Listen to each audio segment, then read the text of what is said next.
Welcome guys to another episode of Under the Radar, the raw look into mental illness. My name is Tudor Vasillam from the Mental Awareness Foundation here in the wet today, Brisbane. And a lot of people have been asking us, why are we doing these episodes? It's because bottom line is we're trying to save lives. We're trying to get the discussion going about mental illness. We're trying to get people talking about it. You may relate to something in this episode that you may answer some of your questions, or you may know somebody who's suffering from a mental illness that you could possibly share or like this video to get the message out there that may help them, because we all have a part to do in society with mental health, ladies and gentlemen. But today we have a beautiful guest. Please welcome to the show, Brittany Scala. How are you? Yay. Hello, thank you for having me. No, Brittany, we were speaking, part of the reason why you're on this show is because I actually read a blog of yours that was very touching, very powerful, and it just made me realise that mental illness is not just associated with your workplace or with family or breakups or so forth. It's to do with having a baby as well. You suffered severe prenatal depression and anxiety, and I did some research on it, and I think the statistics fluctuate that 1 in 10 women in Australia will suffer symptoms of depression or anxiety leading up to their birth, and 1 in 20 men will suffer this as well, which was quite an interesting fact. Signs and symptoms range from panic attacks, abrupt mood swings, feeling constantly sad or low, crying with no obvious reason. What I was saying earlier, I find that really fascinating because I see that a lot with pregnant women, and you don't tend to think that it's related to an anxiety or a prenatal depression or association with that. So yours was pretty severe. I read the blog. Yeah. I just want to talk to you about it. How was it for you? What was the journey like? When did you start noticing it? When did it kick in? What month? And who did you turn to for help? Looking back on it now, I can see that it started very early on. When I found out I was pregnant, it triggered a lot of old anxieties and self-hate within myself. I was really worried about weight gain and all those normal things that come with being pregnant and being somebody who's always been overly self-conscious. And I have suffered with anxiety and depression in the past, suffered with eating disorders. So for me, straight away, all I could think was, I'm going to get fat, I'm going to put on all this weight, I'm not going to be able to lose it, people are going to be looking at me all the time. Right. Straight away I was worried about what I was going to be eating, how I was going to stay fit. I'm in the fitness industry, so right. I've always felt this huge amount of pressure from that side as well. But it really started when I started getting sick, so at about 5 or 6 weeks pregnant. Did you know you were pregnant at the time? So I just found out that I was pregnant. I found out I was pregnant because I was sick, right. But I just thought it was normal morning sickness. Okay. Yeah. And then about 5 or 6 weeks pregnant, I couldn't get out of bed. I was so sick. I hadn't been out of bed for about 3 days, and my partner said, "Okay, it's time. Let's go to the hospital. You're too sick." Around then, I can now see that that's when it was really starting to unravel for me. Right. The next 10 weeks were probably the 10 hardest weeks of my life. I couldn't. Most of the time, I couldn't get out of bed. I was in hospital so many times, to the doctors so many times. I literally would crawl to the toilet, sleep on the toilet floor, just threw up all day long. And I think that's when it really started to So it's like it hit home. Yeah. What? How did that? Well, it sounds like it affected your day-to-day life. How did it? Was there any? How did you manage that 10 weeks? Like, it sounds painful, but I didn't really manage those 10 weeks. Right. Yeah, that was the thing. Like, I've experienced depression and anxiety before. This was a whole different level, and I really didn't manage those 10 weeks. I was so sick that I couldn't manage those 10 weeks. At about 16 weeks, I started to feel a little bit better, and that's when I started to go back to seeing my psychologist and started to go That's and when seek. you thought time's enough, enough, I've got to get help. So Right, then David and I, my partner and I, went overseas. Just before I went overseas, that's when I'd really started to get a plan in place. Okay. Once we got back, I still wasn't feeling good. Can you share with that? You just mentioned a plan, just so people watching who might not want to go see someone. What are some techniques that you used on yourself to help you get through this experience? Over like the last 10 years, I've learned a lot of different breathing techniques. Just little things like downloading apps on my phone to help me sleep, white noise apps, things like that really help me, and having distractions in my life. Right. I was saying this to you before about how before I knew the sex of my baby, I felt like I couldn't have any emotional connection with it because to me it was just this thing that was happening and I felt it was just making me feel sick. Right. I even still say it. But back then that's how I felt, like it was just this foreign thing that was making me sick and I had no emotional connection. So once I found out that I was having a little girl, it was like this, beautiful. All of a sudden I had something to hang on to and something to distract me. So I'd spend days in bed where I couldn't get out of bed, designing a nursery or looking for a pram or trying to find things that would excite me about having a baby, writing lists of things that I needed, writing lists of things that I was excited for.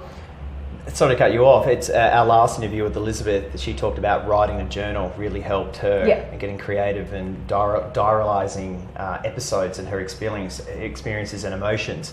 Was that something you did? Yeah, and that's something that I've always done with controlling my anxiety and depression. So thanks for reminding me of that one.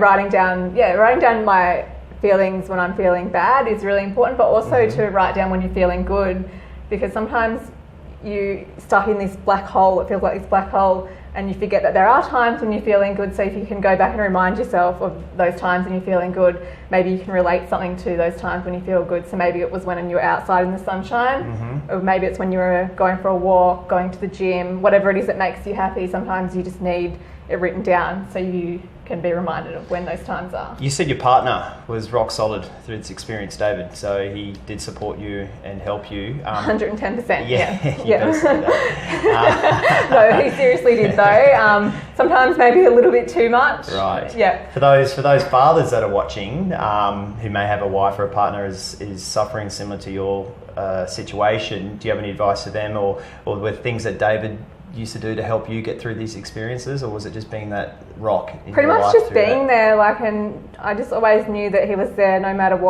how I was feeling. I could always, if he was at work, I could call him and he'd always make sure he'd answer his phone. He was the one that took me to the hospital over and over again, convinced me that I needed to go to the hospital each time, or reminded me of why I was going to see the psychologist, or reminded me why I was going to see the psychiatrist. And in the end, I was medicated, and he was the person that reminded me to make sure that I was taking my medication, and reminded me it was okay for me to be doing that, because I felt quite guilty.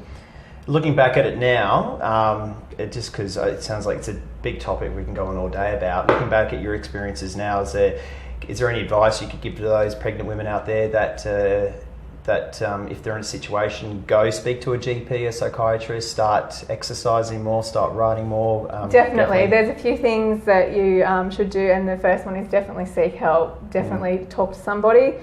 For me personally, I've always liked to speak to people who I don't know. So I like to go to psychologists, I like to go to psychiatrists. I find it hard to speak to people who I'm close to about personal things, because I don't know why, that's just me. Other people like to speak to their friends, so just go and seek help. Find things that make you happy. So for me, exercise always makes me happy. I couldn't really exercise during my pregnancy, but if I could just go for a walk, that always made me happy. But you need to find things that make you happy. I know there's an organisation that we're a part of. It's Sue Allen at Hope's Room that deals with .org.au.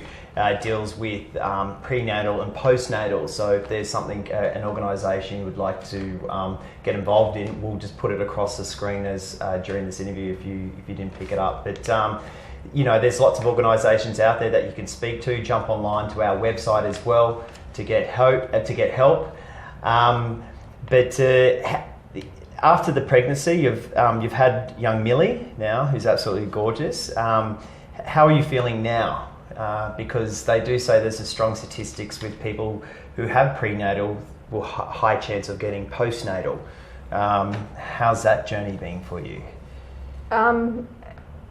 There's two parts to my story. If you don't mind sharing. No, definitely. There's two parts to my story. So previously, before I had pregnancy depression, I'd already had depression and anxiety. Yep. So it's something that I know that I have to deal with for the rest of my life. And so there's still other things that I have to deal with outside of this pregnancy and depression. But as soon as I held Millie in my arms, like I knew that every day that I was going to make sure that I did everything that I could to look after myself so I could look after her. And that's the other thing that I just wanted to say too. Can I say? Yeah, go for it, please. Yeah. I know how bad that you're feeling if you're feeling this way, that you're feeling so bad and you're feeling so guilty for feeling this way because it's meant to be the happiest time of your life. But it's okay to feel like that. It is. Like, it's okay, and it's okay to tell people that you feel that way. Well said. Yeah, because the guilt is what really, really got to me when I was pregnant. Wow. The guilt, because I felt guilty that I was meant to be happy and I wasn't. Yeah. Thank you, because that's part of what we're trying to do with these videos and with the Mental Awareness Foundation. We're trying to get the discussion started. We're trying to get people that not to feel alienated or not to feel regret or just to get the conversation started with the loved one and to talk about how they feel with their doctors and their loved ones and just get it off your chest, so to speak. So yeah, very well said. Our motto this year for Walk for Awareness is spot, speak, support. So if you see someone who needs help, spot it. Go speak to them, ask them those questions. Are you okay? Get the conversation started and then support them, point them in the right direction. Go see a doctor, but also follow up. Make sure they're getting the love and attention that they deserve. So we're going to wrap it up. We're just going to keep it very short because I just wanted to find out your journey, your personal experiences, and where it led you to. But if people want to read more about it, you've got a website. Can they just... Yep, so I've got a website, www.thefashionablefitmum.com, or you can go onto my Instagram, fashionablefitmum. We'll put it at the bottom of the page and on the website as well. So, but most of all, guys, if you're watching this and you resonated or you connected with this or connected with Brittany's battles as well, please share it. Please tell your friends all about it. Please like it because if you got some help and support from this, maybe a friend or a loved one could do some help as well. So, Brittany, thank you. Thanks a lot. Appreciate it. Thanks for opening up and sharing your experiences. That's okay. Everyone like our page and tune in for our next episode. Thanks a lot. Thank you.